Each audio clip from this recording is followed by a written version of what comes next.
questi 2 anni di street photography sono cambiate tantissime cose, è cambiata la mia attrezzatura, è cambiato il mio modo di fotografare, ma soprattutto è cambiato il mio modo di guardare le cose e di vedere il mondo che mi circonda. E sicuramente una delle cose che ha più influito su questo mio cambiamento è stato l'astrattismo. Long story short, l'astrattismo è un movimento artistico che nasce all'inizio del XX secolo, diciamo come sorta di ribellione e di risposta alle regole, agli stilemi, ai dogmi dell'arte tradizionale, dell'arte classica e del modo in cui si dipingeva o si faceva arte in generale prima del XX secolo, quando si rappresentava comunque la realtà in modo tendenzialmente fedele, oppure quando l'arte serviva per celebrare, per esempio, la Chiesa. Ed è qui che l'astrattismo entra in gioco e cambia totalmente le regole. Diciamo che già nei secoli prima qualcosina si stava smuovendo con l'illuminismo, col romanticismo, no? Tutte queste correnti di pensiero che in qualche modo, soprattutto col romanticismo,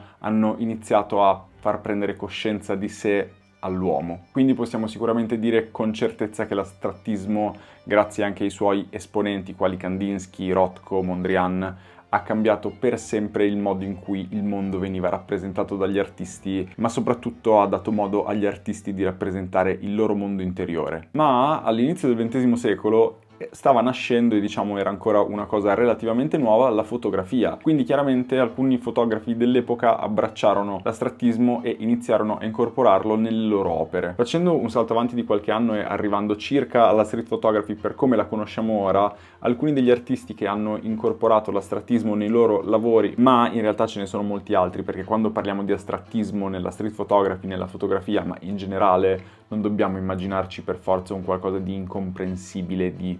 totalmente slegato da ogni logica. L'astrattismo, l'arte astratta, passa per tante cose e può essere anche solo banalmente incorporata nella street photography, nella fotografia e nell'arte. Comunque, come stavo dicendo, sicuramente tra gli artisti e i fotografi di spicco della street photography astratta troviamo Soul Lighter, troviamo Moriyama, ma non solo, la lista è lunghissima. Ma tra tutti questi nomi troviamo anche quello che per chi fa street photography è probabilmente il nome un po' più grosso, anche andando al di là dei gusti personali, che è Bresson.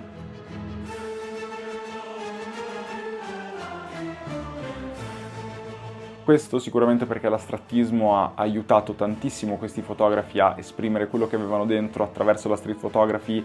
usando forme complesse, usando colori particolari, usando geometrie. Tutto questo veniva usato in funzione del loro raccontare, del loro esprimersi e del loro modo di vedere il mondo. Tutto questo è servito a spingere la fotografia, la street photography, ma possiamo dire in realtà appunto la fotografia in generale, verso nuove forme di espressività visiva e arricchendo tutto quello che può essere spesso confuso come un banale esco per strada e faccio foto in giro. E qui veniamo a noi. Diciamo che ho abbracciato inconsapevolmente e non in maniera volontaria, ma proprio è stato un susseguirsi di eventi, di cose viste, che in qualche modo hanno fatto sì che io cercassi di esprimermi attraverso immagini un po' più astratte. La mia ricerca di queste immagini, però, in qualche modo più astratte, non è una scelta metodica e pensata, in realtà è tutto quanto dato dall'istinto e da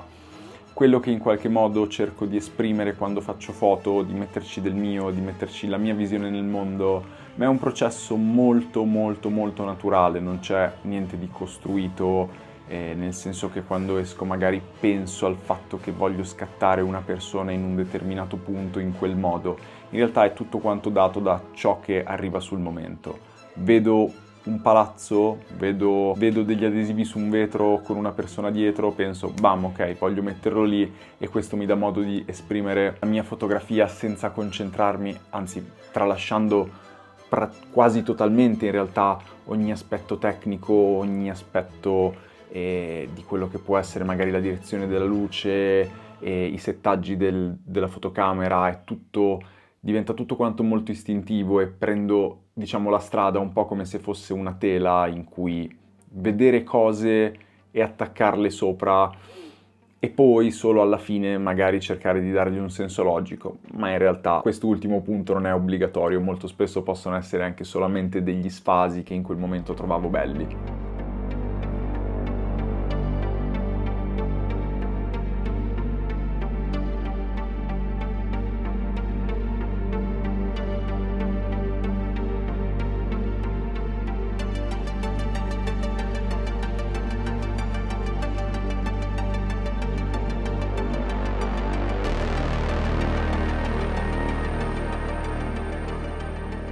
Alcuni degli elementi che per strada utilizzo più spesso per dare un senso logico a quello che sto immaginando sono sicuramente le ombre, perché è, diciamolo, incredibilmente comodo scattare con luci e ombre forti che aiutano a veicolare un messaggio, a rendere interessante una composizione, ma in realtà non solo, uso anche moltissimo le texture, che possono essere texture di un muro, banalmente dei teloni di plastica che vedo quando vado in giro, magari dei Dior, fiori, pareti, murales, vetri, riflessi, diciamo qualsiasi cosa. Tendo a non cercare mai di limitare quello che potrebbe essere, secondo me, uno scatto. Tendo a incorporare elementi geometrici, magari in bianco e nero, che hanno sicuramente sempre più risalto, però molto spesso uso anche il colore abbinato alla geometria per far magari risaltare delle silhouette. Questo perché col tempo sto imparando a fidarmi del mio istinto, a non cercare, diciamo, l'approvazione, perché sicuramente se ho visto una cosa io, se ho sentito un momento in cui poter scattare, vuol dire, anzi, non vuol dire per forza che qualcun altro quel momento o quella foto possa percepirla come l'ho percepita io. Molto spesso quando facciamo arte, passatemi il termine, quando facciamo fotografie, quando facciamo disegni, quando facciamo musica, si tende a cercare l'approvazione di qualcuno e magari ci rimaniamo male se quel qualcuno non la pensa come la pensiamo noi, magari non vede il potenziale che vediamo noi. E sicuramente bisogna essere in grado di capire quando non siamo noi in grado di trasmettere quello che abbiamo in testa e quando invece le persone non vedono quello che stiamo cercando di trasmettere, ok? È un discorso strano, ma è una sottile differenza che fa veramente la differenza. L'ho detto tantissime volte, spero che il concetto sia chiaro. Tutto questo per dire che non sempre, soprattutto quando incorporiamo elementi astratti nelle nostre fotografie, nelle nostre opere, le persone possono percepire quello che stiamo cercando di dire e di trasmettere in qualche modo.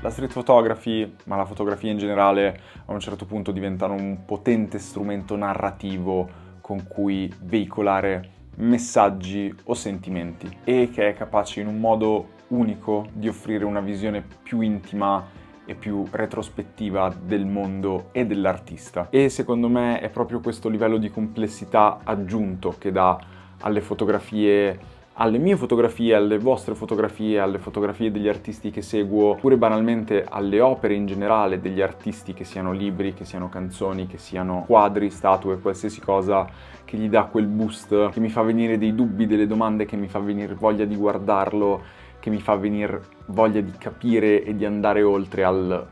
semplice banalmente scorrere il post su Instagram. Quindi se anche voi state cercando il vostro tono di voce, il vostro modo di esprimervi, la vostra cifra stilistica, secondo me un'ottima cosa, un ottimo tentativo da fare potrebbe essere quello di cercare di incorporare dell'astrattismo nei vostri lavori. E siamo arrivati alla fine. Io come ogni singola volta vi mega ringrazio per aver guardato tutto quanto il video, spero possa esservi d'aiuto, spero l'abbiate trovato interessante, fatemelo sapere nei commenti, lasciate un like se avete trovato appunto interessante il video, questo aiuta a far crescere il canale, magari valutate anche di iscrivervi, sarebbe molto carino. Vi ricordo che in descrizione trovate anche gli altri link per potermi seguire su Instagram, per andare a spulciare il portfolio, per fare tutte quelle cose lì, e noi ci vediamo sempre qui con un prossimo video, soprattutto perché stanno per arrivare delle bombe fighissime e non vedo l'ora di potervi parlare di tutto quanto e farvi vedere cose.